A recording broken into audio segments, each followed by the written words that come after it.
चक जो गतिविधि दोनों सदनों में चल रही थी, उसमें राम गोपाल जी ने थोड़ा मौसम सुहावना करने का काम किया। काफी किया है। चलिए, अच्छा है, ऐसा हो तो बहुत ही खुशी की बात है। और जयराम जी आज वो भी प्रसन्न दिख रहे हैं। डॉक्टर सिंघवी साहब बड़े वकील बहुत कुछ बोल के गए, मगर अंत में मुझे नहीं समझ में आया कि उसका सार क्या था। मैं भी कुछ सीखना चाहता था, शायद चिदम्बरम जी और कपिल सिब्बल साहब से बाद में सीख लेंगे। नहीं, सभी अचंभित हैं, तभी साइलेंस था। नहीं sir, I am not a legal luminary, इसलिए मुझे मालूम नहीं। इतना मुझे मालूम है कि हमारा संविधान जो है भारत का, ये सर्वश्रेष्ठ है। उसको आजकल बहुत ज़्यादा दिखाया जा रहा है, जेब से निकाला जा रहा है। और मेरे लिए तो गीता भी है, कुरान भी है, गुरु ग्रंथ साहब भी है, बाइबल भी है। और उसी के शपथ लेकर आप भी बैठे हैं, सभी बैठे हैं, और हम सभी संसद सदस्य बैठे हैं। तो इसलिए उसके बारे में ये भी हम लोगों को इतना ही समझना चाहिए, महसूस करना चाहिए कि हम जब यहाँ बैठे हैं और कानून बनाते हैं, तो कानून हम ही बनाने वाले हैं, और हम ही ने व्यवस्था, जो संविधान में जो व्यवस्था है, उसमें न्यायपालिका तक जाने की व्यवस्था संविधान ने और संविधान निर्माताओं ने बना कर दी है। और वही सरकार, मैं समझता हूँ कि कल से ये हमारे पार्लियामेंट्री अफेयर्स और माइनॉरिटी अफेयर्स मिनिस्टर साहब ये कहना चाह रहे हैं कि हम जो भी कर रहे हैं, जो भी कानून ला रहे हैं, वो कानून से अगर किसी को कोई पीड़ा हो, कोई तकलीफ हो, तो न्यायपालिका तक पहुंच सकते हैं। और वही भारत का संविधान जो आप लेकर यहाँ पर सभी लोग दिखाने की और बात करने की कोशिश कर रहे हैं, तो वो संविधान का हम सम्मान करते हुए, वो हमारा एक लक्ष्य होना चाहिए कि हम अच्छे कानून बनाए। और ये कानून भी अभी सिंघवी साहब कह कर गए कि ये कानून भी संविधान गैर संवैधानिक है, ये इसको स्ट्राइक डाउन कभी ना कभी कोर्ट करेगी। तो फिर हम लोगों ने कानून बनाने नहीं चाहिए, फिर कोर्टों ने ही कानून बनाने चाहिए और हमने उसको लागू करना चाहिए। ये ऐसी कभी ये विसंगीता नहीं चल सकती। साहब, हमारा कुछ लोग बोल रहे थे मज़हब के बारे में कि बहुत ये मज़हब से खिलवाड़ हो रहा है। मज़हब से तो सर 1947 में हो चुका जो भी होना था। और आज जो मज़हब के नाम पर जो मुल्क बना, उसकी हालत देखिए, वो किस दलदल में फंसे हैं। और आज हम जो भारत में सेक्युलर डेमोक्रेटिक भारत जो हमारा है, आज कितनी ऊंचाइयों तक पहुंच गया है, 5वीं विश्व में सबसे बड़ी अर्थव्यवस्था बन गई है। आगे जाके 3री अर्थव्यवस्था बड़ी बनेगी। तो ये भारत, ये हमारा, और वक्फ उसी का हिस्सा है मेरे भाई, कोई इसमें कोई टोका टोकी मत करिए। मेरा ये कहना है कि सबको आगे बढ़ना होगा, और आगे बढ़ाने के लिए प्रधानमंत्री जी भी वही कहते हैं, सबका साथ, सबका विकास, सबका प्रयास और सबका विश्वास। और देखिए, कोई भी यहाँ बैठा है, और आप भी बैठे थे, जिसके हिस्सेदार हम भी थे, तो हम भी तो इसी संविधान के तहत चुनाव हुए, चुनाव में जीते, लोगों का विश्वास मिला, तभी तो हम यहाँ पर बैठे हैं। और इसीलिए ये सब बातें फिजूल की करने का मतलब नहीं है। और आपने तो बहुत शॉर्टकट ले लिए हैं। अभी जो हमारे मित्र यहाँ से अभी बोल कर गए, उनके नेता कहते थे कि बाबरी मस्जिद अगर किसी ने गिराई है तो मेरे शिव सैनिकों ने गिराई। बंबई में, मुंबई में जब मुसलमानों पर बड़ा नरसंहार हुआ, दंगे हुए, तो किसने किए और किसने कराए? आज आपको सोचना चाहिए कि आप किसके साथ बैठे हैं। सत्ता लेने के लिए आपने, सत्ता चाहिए थी, इसलिए आपने भी उनके साथ हाथ मिला लिया। तब आपको भारत का संविधान, तब भारत के हमारे मुसलमान भाइयों का, गरीबों का, तब आपको विचार नहीं आया।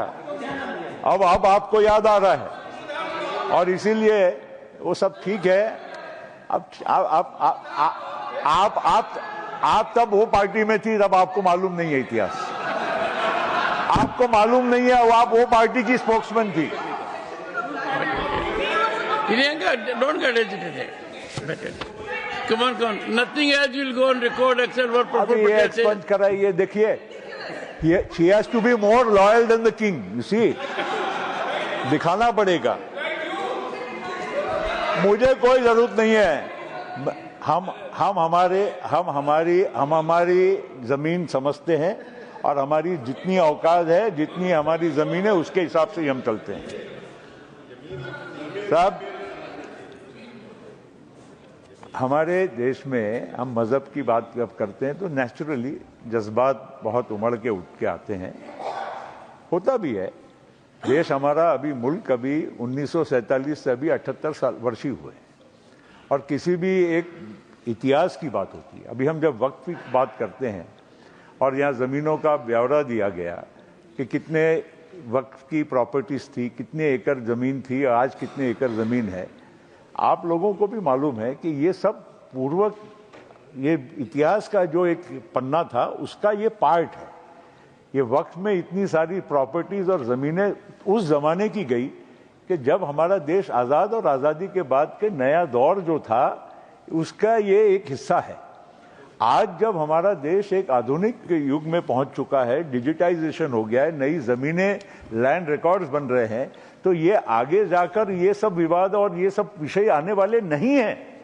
ये आप पुरानी बातों को लेकर उसको ही एक मतलब जिसको घुमा घुमा के गोट के बार बार लोगों के सामने पेश करते हैं कि ये मजहब के खिलाफ में बात हो रही है।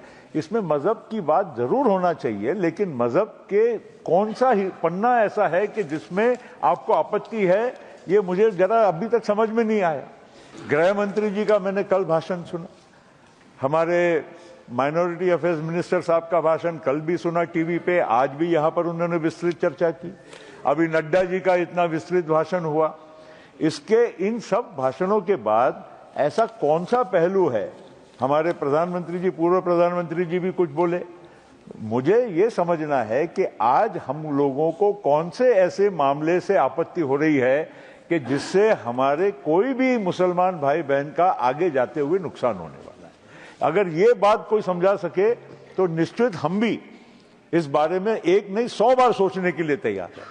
आपको मैं बताना चाहता हूं दिग्विजय जी कि हम आज एनडीए का एक हिस्सा है। महाराष्ट्र में लेजिस्लेटिव काउंसिल में अगर एक व्यक्ति मुसलमान गया है तो वो हमारी पार्टी से गया है। वहां पर मंत्री अगर है तो हमारे पार्टी से मंत्री हैं। और ये भी आपको बताता हूं कि आप लोग कभी नहीं दिए होंगे, 10% विधानसभा की टिकटें हमारी पार्टी ने मुसलमानों को दी। इसका मतलब ये नहीं है कि हम लोग कोई अलग धर्म या मजहब के हिसाब से बात कर रहे हैं। हम केवल आपको ये कहना चाहते हैं कि सभी को लेकर चलने का ये प्रधानमंत्री जी का भी वही मंशा है। परसों नागपुर गए, आप लोग नागपुर करते हैं, वो जहां भी कहीं गए होंगे, लेकिन साथ साथ में डॉक्टर बाबा साहेब आम्बेडकर की दीक्षा भूमि पर भी वो गए थे। आप इस बात को क्यों नजरअंदाज करते हैं? आपको जो पसंद आएगा, आप लोगों के, मैंने टीवी पे कई लोगों के, अलग अलग लोगों के मैंने वक्तव्य देखे। चेयरमैन साहब यहां गए, सरसंचालक के वहां हेडक्वार्टर में गए, इनको नमन किया, उनको, अरे जरूर किया, लेकिन उन्होंने भारत के संविधान के निर्माता और इस देश के करोड़ों गरीब, वंचित, दलित लोगों की आस्था के प्रतीक डॉक्टर बाबा साहेब आम्बेडकर के सामने भी नतमस्तक हुए। और यही तो भारत का संविधान, वही तो वो सभी तो वही कह रहे हैं। और इसीलिए आज मुझे अभी तक समझ में नहीं आता है कि ये किस प्रकार की एक संकुचित सोच को लेकर अगर हम चलते हैं। आज पाकिस्तान में, बांग्लादेश में और इंडोनेशिया और तुर्की और अनेक देशों के हमारे नड्डा जी ने यहाँ पर उदाहरण दिए, वो लोग अपने आप को समय के अनुसार चलने की कोशिश करते हैं और हम जानबूझकर एक समुदाय को बार बार नीचा दिखाने की या उनको एक अलग तरह से समाज में उनके प्रति सोच बनाने की क्यों हम कोशिश कर रहे हैं? हम लोगों को ऐसा नहीं करना चाहिए। और इसीलिए आप लोग इस तरह से मजहब, देखिए हमारे देश में सबसे बड़ी समस्या आज तक जो रही है, मजहब से भी ज्यादा हजारों वर्षों से हमारे यहाँ पर हमारे एक जातीय व्यवस्था, वर्ण व्यवस्था जो हमारे यहाँ देश में चलते आई, वो हजारों साल से है। और वो व्यवस्था को दूर करने का काम वो सबसे ज्यादा महत्वपूर्ण था। हमारे देश में अगर सबसे ज्यादा बीमारी थी तो वो जातीय व्यवस्था की थी, लेकिन उसको दूर किया गया। मंडल आयोग आया। साहब, मंडल आयोग की सिफारिश इनके टाइम पर बहुत वर्षों तक पड़ी थी। वो आप जिस सरकार में थे विश्वनाथ प्रताप सिंह जी की, उसमें मंडल आयोग की सिफारिशों को स्वीकार करके आज इस देश के करोड़ों करोड़ों लोगों को, ओबीसी को और गरीब जनता को न्याय देने का काम हुआ। उसकी बात क्यों नहीं करते हैं? खाली एक ही बात करना, मजहब की बात करके लगाना, ये बात ठीक नहीं होती है सर। इससे समाज में बंटवारा नहीं होना चाहिए। मैं इनसे भी गुजारिश करता हूं, और ऐसे जो लोगों ने जो इस प्रकार से हमारे यहाँ पर इन लोगों के साथ बैठकर हाथ मिलाकर सरकारें बनाकर, मगर जो उनका जो अंदर का जो सोच है, यहाँ की सोच है, वो बदली नहीं है। उनके साथ, उनके मामले में भी सावधान रहे, उनके मामले में सावधान रहे। हमें कोई उसकी चिंता नहीं है। आप अपनी सोच बनाए रखिए, लेकिन सावधान भी रहिए। आगे हमारे दोस्त आ गए। अरे बाळासाहेब यांना आपण नमन करतो। त्यांनी आपल्याला काय सगळ्यांना सांगितलं की आम्हाला अभिमान आहे की माझ्या शिवसैनिकांनी बाबरी मस्जिद पाडली, हे बोलले ना, बरोबर आहे। आणि मुंबईच्या 92-93च्या दंगलीमध्ये माझ्या शिवसैनिकांनी आमच्या हिंदू बांधवाचं रक्षण केलं, हे तुम्ही बोलत होते, बरोबर आहे की नाही? मग धन्य हो, आपको भी धन्य हो। हम कुछ भी नहीं सर, आपको धन्यवाद के बोलने दिया, मगर इनको धन्य नहीं, काय आम्हाला काही चिंता नहीं। वो आपको जो बोलना है बोलो, सच्चाई देखो। अभी क्यों ऐसा कर रहे हो? अच्छा, आज पहली बार सर, पहली बार आखिरी में पहली बार हमारे संजय भैया का भाषण नरोबा कुंजोरबा था। कभी नहीं तो बिल्कुल टक टक टक टक टक बोलते। आज क्या बोलूं क्या नहीं बोलूं उनको समझ में नहीं आ रहा था। क्या बोलूं नहीं बोलूं, देखो अभी भी एकदम ऐसे ही कर रहे हैं। संजय भैया, आपण कलर नको बदला सर। मेरा इतना ही